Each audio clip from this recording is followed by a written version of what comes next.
안녕하세요. 코리아 그라인더스의 크림슨입니다. 이번에는 제가 새로운 시리즈로 여러분들을 찾아뵙게 되었는데, 여기 지금 제목을 제가 띄워놓은 것처럼 The Way Up이라고 제가 그냥 마음대로 제목을 붙여봤고, 그 EK님의 피에로 브럭 도전기라고 부제를 붙였는데, 어쨌든 뭐 제목을 보시면 아시다시피 지금 포커투데이 포럼에서 활동하고 계신 EK님이 피엘로에서 브럭을 하는 그런 어떤 과정을 담은 시리즈를 만들고자 시작하게 되었습니다. 그래서 일단 EK님이 누구신가 잘 모르시는 분들도 계실 것 같아서 설명을 그냥 드리면, 일단은 제가 알고 있기로는 프로 개발자로서 일을 하고 계시고, 이 사진은 본인과는 아무런 상관이 없습니다. 근데 어쨌든 뭐 이런 이미지일 것이라고 제가 생각을 했고, 일단 이번에 저희 포커투데이 페이지 오픈을 한 기념으로 뭐 굉장히 감사하게도 그 핸드 컨버터를 만들어 주시기로 해서 지금 뭐 진행 중에 있는 것으로 알고 있고, 또 포커를 제가 알기로는 취미로 플레이를 하고 계신데, 또 PLO와 그 MTT 토너먼트들을 주로 그라인딩을 하고 계시고, 최근에 포커투데이 그 그라인딩 게시판에 쭉 업로드를 하고 계신 것을 보면 그 뱅크롤 8K 8000부를 만드는 챌린지를 진행 중이시라고 알고 있습니다. 그래서 이번 시리즈를 통해서 이제 처음에는 그 10피에로에서, 즉 5센트, 10센트 피에로에서 그 다음에 50피에로까지 두 단계 브롭을 하는 어떤 그런 일종의 프로젝트처럼 생각을 하시면 될 것 같고, 플레이 스타일은 저도 아직 비디오를 뭐 아직 못 봤고 그냥 핸드 올리시고 그런 것들로부터 미루어 봤을 때 프리플랍은 제 기준에서는 다소 타이트한 편인데, 또 뭐 그렇게 많이 문제가 된다거나 하고 그렇게 생각하지는 않고, 또 포스트 플랍에서는 그냥 그런 대로 무난하게 플레이 하시는 편이라고 알고 있습니다. 자, 그렇다면 마이크로 피에로의 특징에 대해서 이제 그 비디오 리뷰를 하기에 앞서서 간단하게 설명을 드리고 시작을 하는 것이 좋을 것 같은데, 마이크로가 이제 뭐 어디까지가 마이크로인지는 사람마다 조금씩 정의하는 게 다르겠지만, 제가 생각했을 때는 한 25PL로까지는 마이크로인 것 같고, 25나 50까지가 마이크로인 것 같고, 그 다음에 이제 로우라고 생각할 수 있겠는데,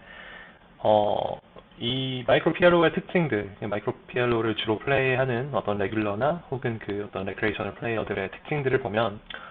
일단 뭐 커다란 실수들을 상당히 빈번하게 할 것으로 예상이 됩니다. 근데 이제 구체적으로는 어떤 실수들이 있는가 하면, 일단 프리플랍에서는 뭐 첫 번째로 제가 많이 보아온 것들이 포지션을 별로 이렇게 고려를 많이 하지 않고 잘못된 오픈 레이즈나 아니면 플랫콜 같은 것을 너무 루즈하게 많이 한다거나 이런 실수들이 있을 수 있고, 두 번째는 AA 파켓 에이시스를 너무 오버플레이하는 경향이 있는데, 특히나 이거는 이제 인 포지션보다는 OOP에서, 그러니까 아웃 오브 포지션에서 더 두드러지는 실수라고 할 수 있겠습니다. 약한 에이스 에이스로 3벳을 너무 자주 하고, 플랍이 뜨고 나면 뭐 잘못된 스택 어프를 많이 하다든지, 그래서 그런 실수들이 있고, 물론 이거는 뭐 이제 좀 정확히 얘기하면 프리플랍과 포스트플랍 양쪽 모두의 실수이기는 하지만, 어쨌든 그 실수가 시작되는 것은 프리플랍이라고 생각합니다. 그리고 세 번째로는 이제 스몰이나 빅블라인드에서 그 스틸에 대해서 너무 자주 폴드를 한다는 것도 역시 하나의 특징이라고 할 수 있고,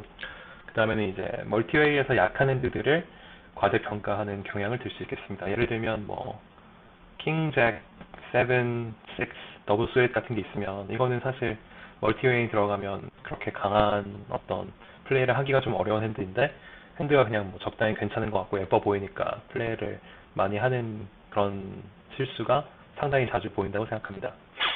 포스트클럽에서는 일단은 뭐 물론 여러 가지가 있겠습니다만은 약한 드로우, 그리고 이제 약한 드로우로부터 만들어진 어떤 약한 메이드핸드 같은 것을 과대평가하는 경향이 있고, 이거는 제 생각에는 오마에서 어떤 핸드가 얼마나 강해야 하는지, 오마에서 예를 들면 3스트릿의 밸류를 다 받기 위해서는 얼마나 강한 핸드가 필요한지에 대해서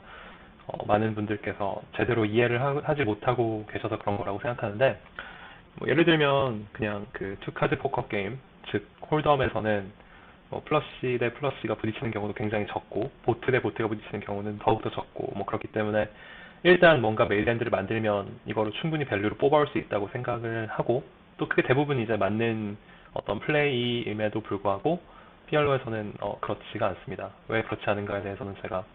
이 전에 만든 시리즈, 그 Let There Be Four Cards라는 시리즈에서 자세하게 설명을 드린 적이 있는데, 그걸 참고하시면 좋겠고, 두 번째로는 시벳 레인즈를 너무 폴라한 게 아니라 너무 멀지하게 가져가서, 멀지하다는 거는 뭐냐면 그냥 폴라한 레인지는 아주 강한 핸드와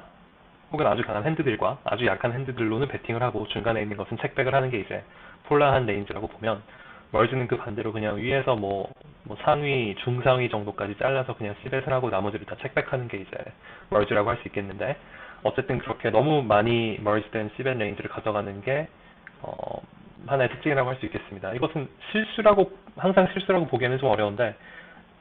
그럼에도 불구하고 이게 이제 실수가 되는 스팟들이 있습니다.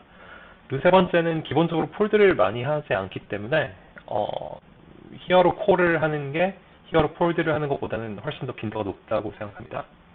자, 그렇다면 이런 특징들을 이제 염두에 두고 마이크로 피에로에서